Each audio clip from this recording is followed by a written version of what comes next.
Camel ship of desert એટલે dessert એટલે રણ અને શીપ એટલે જહાજ, રણનું જહાજ કહેવામાં આવે છે. કેમ રણનું જહાજ કહેવામાં આવે છે? તો આગળ થોડી સરસ મજાની માહિતી આપી છે એ આપણે અંદર જુઓ સમજાવે છે. क्या आपको पता है ऊंट यानी कैमल को रेगिस्तान का जहाज यानी शिप ऑफ द डेजर्ट क्यों कहा जाता है? वो रेगिस्तान की रेत में आसानी से चल सकता है। कैमल रेगिस्तान के लोगों के लिए सबसे महत्वपूर्ण आवागमन का तरीका यानी मोड ऑफ ट्रांसपोर्टेशन है। अच्छा जरा सोचो, कैमल रेगिस्तान के इतने गर्म और सूखे मौसम में कैसे रह पाता है? चलो उसके बॉडी के स्ट्रक्चर को देखते हैं। कैमल के चौड़े पैडेड पैर।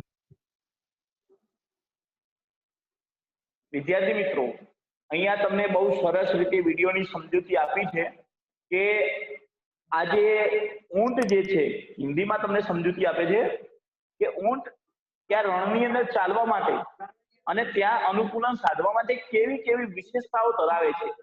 તો આપણે બે વસ્તુ અહીંયા એક તો જોઈ કે એના પગ જે છે ને લાંબા છે. હજુ તમને સમજૂતી આપે છે, બરાબર ધ્યાનથી સાંભળો.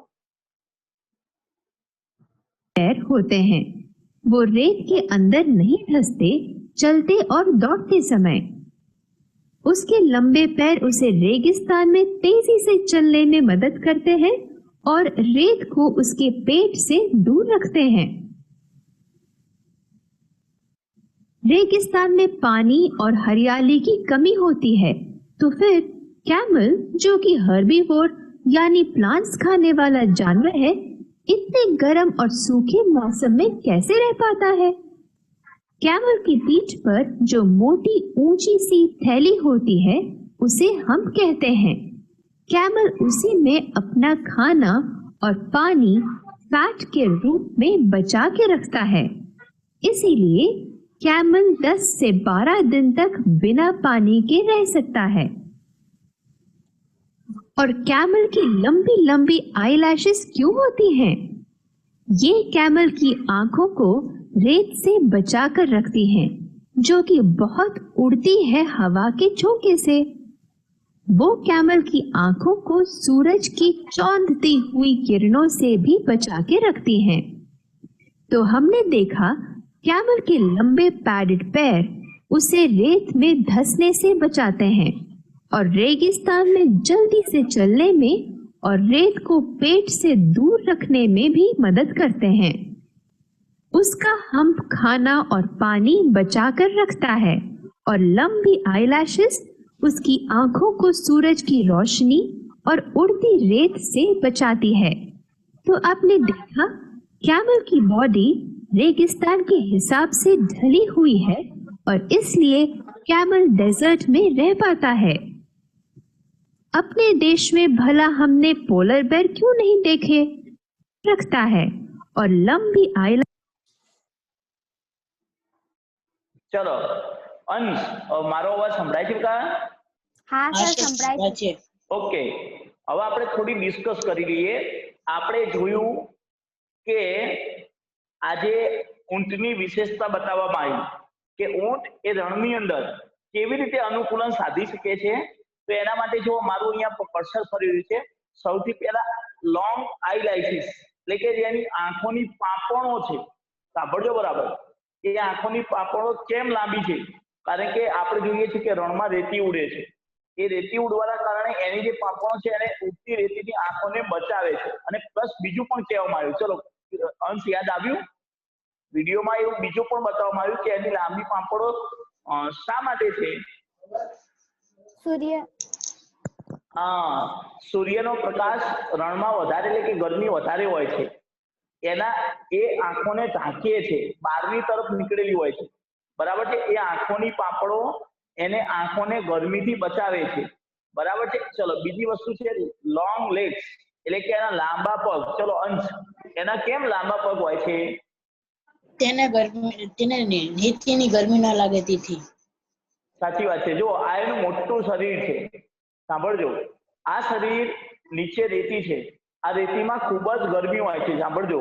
એ ગરમીથી એના લાંબા પગ છે ને એના શરીરને બહુ દૂર સુધી રાખે છે. અને પ્લસ બીજી બાબત એ છે કે ઊંટની હાઈટના કારણે દૂર સુધીનું જોઈ શકે છે, કારણ કે રણમાં ઝાડ નથી હોતા. આપણે આના પહેલાના દિવસે શરૂઆતમાં ચર્ચા કરી હતી, બરાબર છે, કે રણમાં ઝાડ નથી હોતા, વૃક્ષો નથી હોતા, એટલે એને દૂર સુધી જોવાનું હોય છે.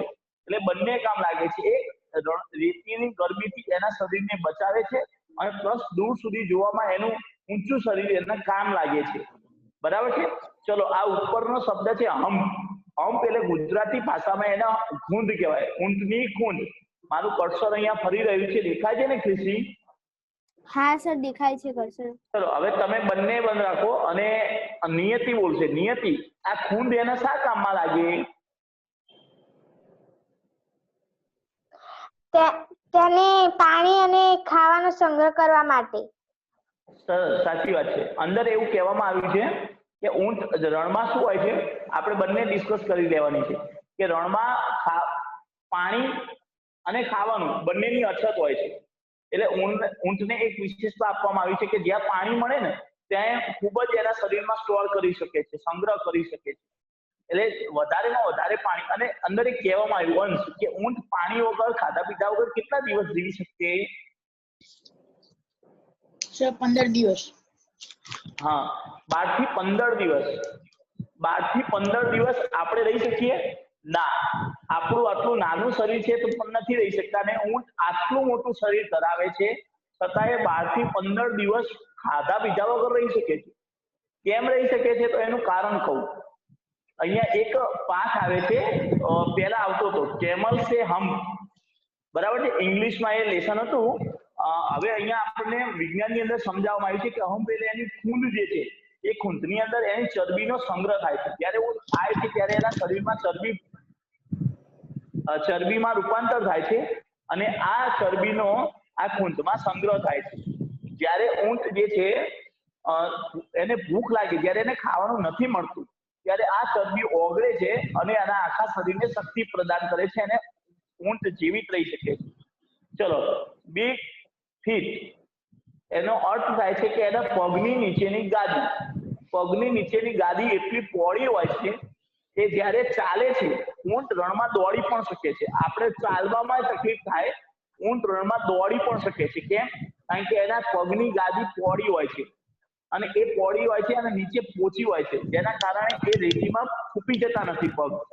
એટલા કારણે એ રેતી ગલે હોય તો પણ એ ચાલી શકે છે. પછી અવાજ તો કરે છે, બરાબર છે. ઊંટની આપણે આટલી વિશેષતાઓ જોઈ.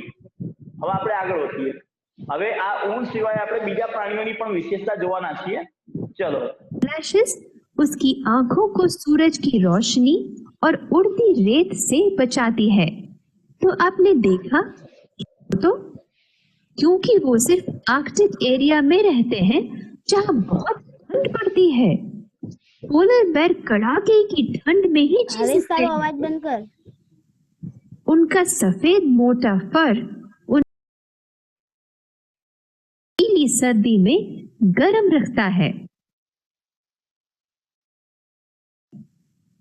अमन, तुम ध्यान नहीं दे रहे हो? तुम्हारे दिमाग में क्या चल रहा है? सॉरी टीचर, जब से मैं जंगल से लौटा हूँ मुझे डरावने सपने आ रहे हैं।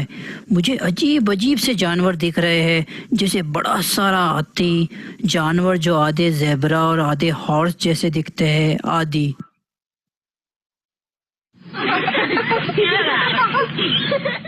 शांति शांति, हंसना नहीं।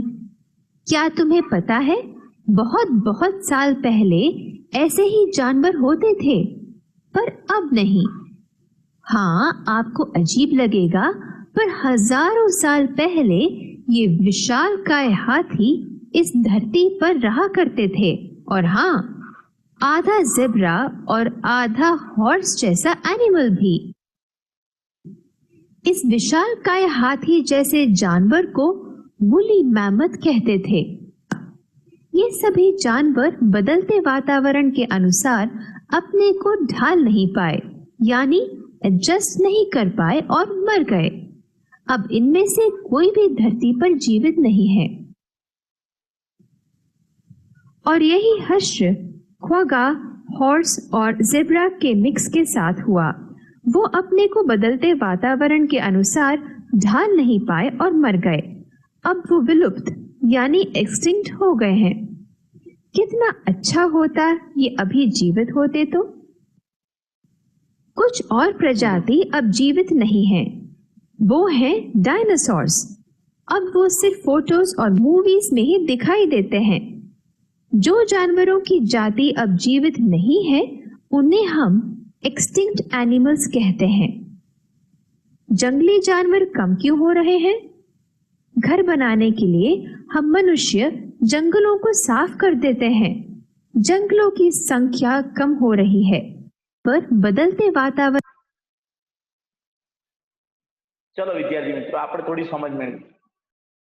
અહીંયા એક સરસ મજાની માહિતી આપવામાં આવી। હું તમને ફરીથી બેક જઈ અને સમજાવું છું કે એનિમલ નો લોંગર સિંગ।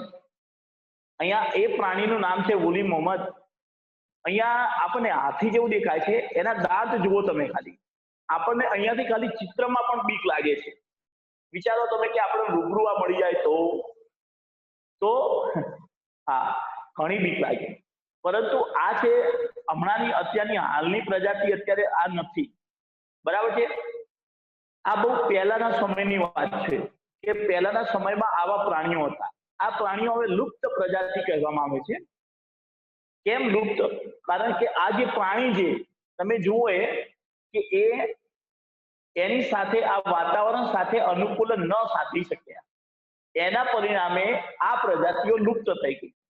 આના તમે જુઓ, હાથી જેવી સૂંઢ છે, આગળ મોટા દાંત છે, ઉપર ઘણી રૂવાટી છે, અત્યારે આવું ક્યાંય જોવા નહીં મળે, બરાબર છે। વુલી મોહમ્મદ। હવે આગળની વાતચીત છે કે આ પ્રાણી પછી આનું જુઓ, કુગા, બરાબર છે। હવે આ બે પ્રાણીઓથી મિક્સ છે। અંશ કયા કયા બે પ્રાણીઓ બોલો? ઝીબ્રા અને ઘોડો। હોર્સ એન્ડ ઝીબ્રા બંને પ્રાણીઓનું મિક્સ હોય એવું લાગે છે, પરંતુ આ બંને પ્રાણીઓની મિક્સ પ્રજાતિ આ છે। પરંતુ આ વાતાવરણ સાથે અનુકૂલન ન સાધી શકતા આ પ્રજાતિ પણ લુપ્ત થઈ। લુપ્ત થઈ એટલે કે ધરતી ઉપરથી નામ શેષ થઈ ગઈ, અત્યારે હાલ છે જ નહીં।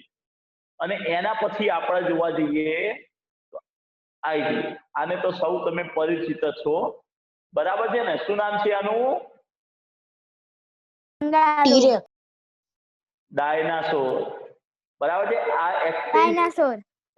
હા, એક્સટેન્ક્ટ એનિમલ એટલે કે લુપ્ત પ્રાણીઓ કે જે હાલ ધરતી ઉપર ઉપલબ્ધ જ નથી। આના અભિયાન આપણે પિક્ચરો જોઈ શકીએ છીએ। વિચારો તમે કે આ એનિમલ્સ એટલે કે આ પ્રાણીઓ હજુ ધરતી ઉપર હોત તો શું થાય? માની લો કે આપણે સ્કૂલ જતા હોય ને એક બે ડાયનાસોર કૂતરાની જેમ રખડતા રખડતા આવી જાય તો બરાબર, તો વાલી આપણને સ્કૂલ મોકલે જ નહીં, બરાબર ને? બરાબર છે। તો આપણે આવા સારું થયું કે આ પ્રાણીઓ ધરતી ઉપર નથી। જો હોત તો શું થાય એ આપણે કલ્પના પણ ન કરી શકીએ।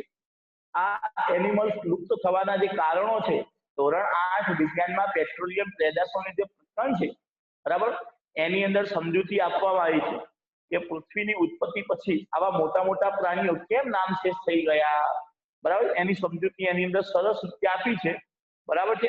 મોટામાં મોટું કારણ એ છે કે પૃથ્વી પર આ પ્રાણીઓ અનુકૂલન ન સાધી શકવાના કારણે લુપ્ત થઈ ગયા। આ પ્રાણીઓ વિચારો કે આટલા મહાકાય હોય તો એને એ પ્રમાણે ખોરાક પણ જોઈએ, અને ખોરાક ન મળવાના કારણે પણ ઘણા પ્રાણીઓ લુપ્ત થઈ ગયા। वो हैं डायनासोर्स। अब वो सिर्फ फोटोज और मूवीज में ही दिखाई देते हैं। जो जानवरों की जाति अब जीवित नहीं है उन्हें हम एक्सटिंक्ट एनिमल्स कहते हैं। जंगली जानवर कम क्यों हो रहे हैं? घर बनाने के लिए हम मनुष्य जंगलों को साफ कर देते हैं। जंगलों की संख्या कम हो रही है जिसके कारण जानवरों का आवास कम हो रहा है। पोल्यूशन भी जानवरों के जीवन रेखा को प्रभावित कर रहा है। एक और कारण है जंगली जानवरों की। અહીંયા આપણને બે કારણ સૌથી પહેલા દર્શાવવામાં આવ્યા કે લુપ્ત પ્રજાતિઓ કેમ થાય છે। તો સૌથી પહેલી બાબત આવી કે જંગલોનો વિનાશ, માણસો પોતાના ઘરની અંદર ફર્નિચરો બનાવવા માટે કે બળતણ માટે કે લાકડાના અન્ય ઉપયોગ માટે, બરાબર છે, જેમ કે કારખાનામાં બળતણ માટે, ઘરના બળતણ માટે, ફર્નિચર માટે અને અન્ય જેમ કે ચંદન જેવા વૃક્ષોના જે લાકડા છે એ સુગંધીદાર હોય છે. તો આવા ઘણા ઉપયોગોના કારણે જંગલો કપાવા લાગ્યા, બરાબર છે, અને જંગલો કપાવાના કારણે આ પ્રાણીઓનો પોતાનો રહેઠાણ જે છે એ છીનવાઈ ગયા, એ મોટું કારણ છે. પછી છે પોલ્યુશન એટલે કે પ્રદૂષણ વધવાના કારણે પણ ઘણા પ્રાણીઓ નામશેષ થઈ ગયા એટલે કે મૃત્યુ પામ્યા, એ પોતે ટકી ના શક્યા અને મરી ગયા. હજુ આપણને થોડા કારણ આગળ समझावे છે, समझो की संख्या में कमी का वो है जानवरों को उनकी मीट, स्किन, फर के लिए शिकार करना। जैसे एलिफेंट्स का उनके दांत यानी आइवरी टस्क के लिए शिकार होता है, उनके दांत को नक्काशी के लिए इस्तेमाल किया जाता है। टाइगर्स को उनकी चमड़ी के लिए शिकार किया जाता है। राइनोसरस के सींग यानी हॉर्न्स भी नक्काशी और मेडिसिन्स बनाने के लिए इस्तेमाल किए जाते हैं। सींग यानी हॉर्न અહીંયા જુઓ, આપણને એમ થાય કે ચલો ખાલી પ્રદૂષણ અને ખાલી જંગલોના કપાવાના કારણે જ પ્રાણીઓ નામશેષ થઈ ગયા, તો ના, નામશેષ થવાના અમુક નામશેષનો અર્થ થાય છે કે પૃથ્વી ઉપર એનું અસ્તિત્વ જ ના રહ્યું, પરંતુ એવા ઘણા પ્રાણીઓ છે કે પહેલા હજારો ને લાખોની સંખ્યામાં હતા, પરંતુ હવે માત્ર ગણતરીની સંખ્યાઓમાં જ બચ્યા છે. તો એનું કારણ એ છે કે એમના શરીરના જે અંગો છે એનો ઉપયોગ, જેમ કે અહીંયા પ્રથમ જ સમજાવવામાં આવ્યું છે કે હાથી દાંતનો ઉપયોગ નકશીકામના લીધે થાય છે. જ્યારે જંગલમાં જે જંગલી હાથી હોય છે તો એના દાંત તમે જુઓ, આપણે જે હાથી જોઈએ છીએ એના દાંત કાપી લેવામાં આવ્યા હોય છે, બરાબર. આપણે કોઈ દિવસ લગભગ ઘણા વિદ્યાર્થીઓએ દાંત વાળો હાથી તો જોયો જ નહીં હોય, બરાબર છે, કારણ કે એના દાંત જે છે કાપી લેવામાં આવ્યા હોય છે. હવે તમે વિચારો કે આ દાંત જે છે એની કિંમત ખૂબ જ ઊંચી હોય છે, એટલે જ્યાં જંગલમાં રહેતા લોકો હોય છે આ દાંતને કાપી લે છે અને પછી વેચી મારે છે. પછી બીજું વાઘ. હવે વાઘની ચામડી ઉતારી લેવામાં આવે છે, તમને બાજુમાં જમણી બાજુ બતાવવામાં આવ્યું છે. આવી વાઘની ચામડીનો દ્રશ્ય તમારે જોવું હોય તો ઘણી વખત શંકર ભગવાનના જે બેઠક હોય છે એમાં બતાવેલું હોય છે. ક્રિશી જોયેલું છે? હા ક્રિશી, હા. તો હા, આવી સાહેબ. રીતે ઘણા લોકો બેસવા માટે નહીં પરંતુ દિવાલ ઉપર ચોંટાડવા માટેના શોખ ધરાવતા. પહેલાના સમયમાં રાજાઓ આવો શોખ ધરાવતા, શિકાર કરવા જાય અને પછી આવા જે પ્રાણીઓ હોય ને એની ચામડી ઉધેડી લે એટલે કાઢી લેવી અને પછી એને બરાબર રસાયણો વડે ધોઈ દે, જેમ કે મીઠાના પાણીમાં પલાળી રાખવી અને ચોખ્ખી કરી અને પછી પોતાના મહેલમાં સજાવતા, આવો શોખ રાખતા. અને જેમ કે અહીંયા એક સિંગી ગેંડો છે, એ એક સિંગી ગેંડાના અહીંયા જે એના દાંત છે એ પણ સિંગ એટલે શિંગડા, દાંત નહીં શિંગડા, એ પણ કાપી લેવામાં આવે અને પછી એના ઉપર નકશીકામ એટલે કોતરણી કામ કરી અને પછી રાજા અને ઘણા લોકો જે પૈસાદાર વર્ગના લોકો છે એ પોતે પોતાના મકાનની અંદર, મહેલની અંદર લગાવે એટલે શો પડે. અત્યારે આપણે હાલ ફૂલદાની ગોઠવીએ છીએ, પહેલાના સમયમાં આવા લોકો ગાંડા શોખ રાખતા. આને ગાંડા શોખ જ કહેવાય, કારણ કે આનાથી પ્રાણીઓને નુકસાન પહોંચે છે. પરંતુ ભારત સરકાર અને બધા દુનિયાની સરકારે અભિયાન બધા પ્રાણીઓ ઉપર આનો બેન લગાવી દીધો છે. બેન લગાવો એટલે પ્રતિબંધ લગાવી દીધો છે કે જેથી કરીને હવે આ લોકો પ્રાણીઓનો શિકાર કરી શકતા નથી, બરાબર છે. ચલો આગળ સમજીએ. हॉर्न्स भी नक्काशी और मेडिसिन्स बनाने के लिए इस्तेमाल किए जाते हैं। अच्छा, हमारे देश के राष्ट्रीय जानवर टाइगर के साथ क्या हो रहा है? अब बहुत ही कम संख्या में टाइगर बचे हैं। इन जानवरों को एंडेंजर्ड एनिमल्स कहा जाता है, यानी ये अब खतरे यानी डेंजर में हैं। अगर हमने इन्हें अभी नहीं बचाया तो ये डायनासोर की तरह ही विलुप्त यानी एक्सटिंक्ट हो जाएंगे। इसका क्या मतलब? अगर कोई जानवर की प्रजाति एक्सटिंक्ट हो जाती है तो हम उसे कभी नहीं जीवित देख पाएंगे। सिर्फ उनकी हड्डियां। અહીંયા સમજૂતી આપણને આપવામાં આવી છે કે રોયલ બેંગલ ટાઈગર, બરાબર છે, એનું દ્રશ્ય તમે જુઓ, અને ઇન્ડિયન એલિફન્ટ, બરાબર છે, ભારતીય હાથી, બરાબર છે. હવે આ જે પ્રાણીઓ છે અહીંયા આપણે સમજાવવામાં આવ્યું કે આ પ્રાણી એ સામાન્ય પ્રાણીની દીવાલ આપણું રાષ્ટ્રીય પ્રાણી છે, છતાં એટલો ચિંતાનો વિષય છે કે એની સંખ્યામાં દિન પ્રતિદિન ઘટાડો થતો જાય છે. જો આમને આમ ચાલુ રહ્યું તો આપણે ફક્ત એને ફોટામાં જ જોઈ શકશું અને આપણે આપણા જે પાછળની જે આપણી ભાવિ પેઢી આવશે એમને આપણે એવું જ કહી શકીશું કે અમે સિંહ જોયેલા છે, અમે વાઘ જોયેલા છે, બરાબર છે, પણ હવે તમને ફક્ત મોબાઈલમાં એના કાર્ટૂન અને એના વિડીયો જ બતાવી શકીશું, બરાબર છે. જો આવું નવું ચાલતું રહેશે તો આ પ્રાણીઓ નામશેષ થઈ જશે, એટલા માટે બચાવવા એને જરૂરી છે. यानी बोन्स ही बची रह जाएंगी या उन्हें हम फोटोज मूवीज में देख पाएंगे पर असली में नहीं. ये तो बड़ी दुखद बात होगी, है ना? तो एक्सटिंक्ट और एंडेंजर्ड में क्या फर्क है? एक्सटिंक्शन मतलब उस प्रजाति का पूरी तरीके से गायब हो जाना, जैसे डायनासोर्स जो कि अब इस धरती पर नहीं दिखाई देते.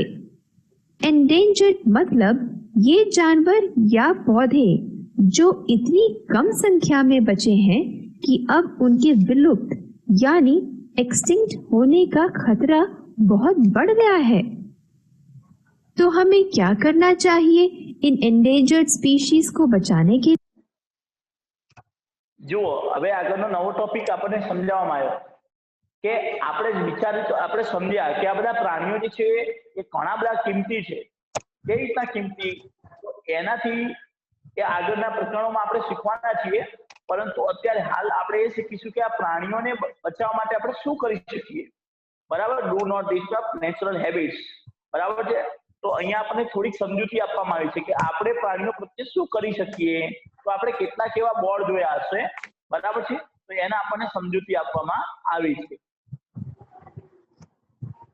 के लिए हमें इनकी प्राकृतिक आवास यानी नेचुरल हैबिटेट को नहीं छेड़ना चाहिए.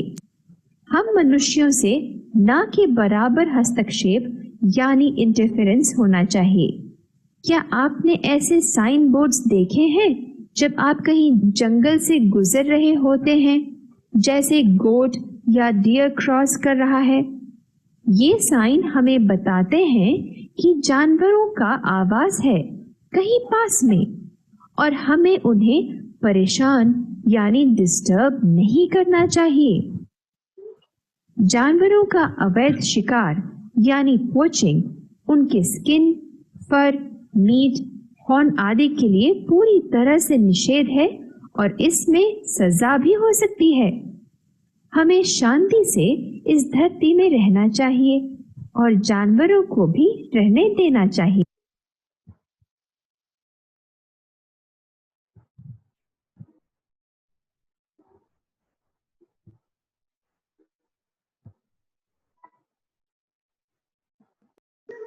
हेलो. ચલો નિયતિ, લોકો વાઘનો શિકાર કેમ કરે છે? લોકો વાઘનો શિકાર પોતાના ઘરમાં સુશોભન કરવા માટે કરતા હતા. એના શરીરના કયા અંગનો ઉપયોગ એ કરે છે? ચામડીનો. હા, આવી રીતના સરસ પૂરો જવાબ આપવાનો છે. Very good. ચલો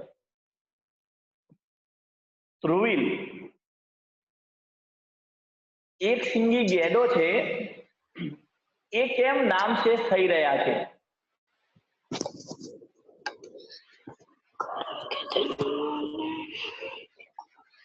એના શરીરના કયા અંગનો લોકો ઉપયોગ કરે છે? સિંગડાનો. હા, શું કરે છે એના ઉપર? તેના ઉપરથી દવાઓ બને છે. ના, એના ઉપર કોતરણી કામ કરે છે સુશોભન કરવા માટે. ખ્યાલ આવે? બરાબર. હા, ચલો અવાજ ઉપર. સરસ. તો હવે આગળની વાતચીત કરીએ. તો કાવ્યા, પ્રાણીઓ નામશેષ થવાના મુખ્ય કારણોમાં કયા કયા કારણો છે?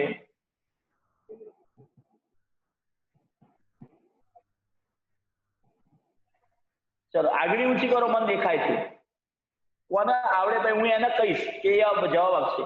આગળી ઊંચી કરો જો. કોઈ નહીં. ચલો હું ફરીથી રિપીટ કરું. પ્રાણીઓ નામશેષ થવાના મુખ્ય કારણોમાં છે પહેલામાં પહેલું તો જંગલોનો વિનાશ, એટલે કે વૃક્ષ છેદનની પ્રક્રિયા. લોકો પોતાના અંગત સ્વાર્થ માટે ઉદ્યોગીકરણ, બળતણ માટેના લાકડા, ફર્નિચર માટેના લાકડાના લીધે જંગલોનો નાશ કરી રહ્યા છે, એટલે કે કાપી રહ્યા છે. વૃક્ષો કપાવાના લીધે પ્રાણીઓના રહેઠાણ છીનવાઈ ગયા છે.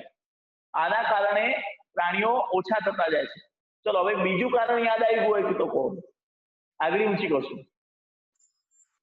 બોલું સર? હા બોલો. તેમના શરીરની વસ્તુઓ માટે. હા, એમના શરીરની વસ્તુઓનો ઉપયોગ. ચલો ત્રીજું કારણ વૃંદા. પ્રદૂષણ. હા, વેરી ગુડ. અત્યારે હાલ દિન પ્રતિદિન ઔદ્યોગિકરણ એટલું બધું થઈ રહ્યું છે કે પ્રદૂષણમાં વધારો થઈ રહ્યો છે. ઉદ્યોગો વધી રહ્યા છે, સાધનો વધી રહ્યા છે.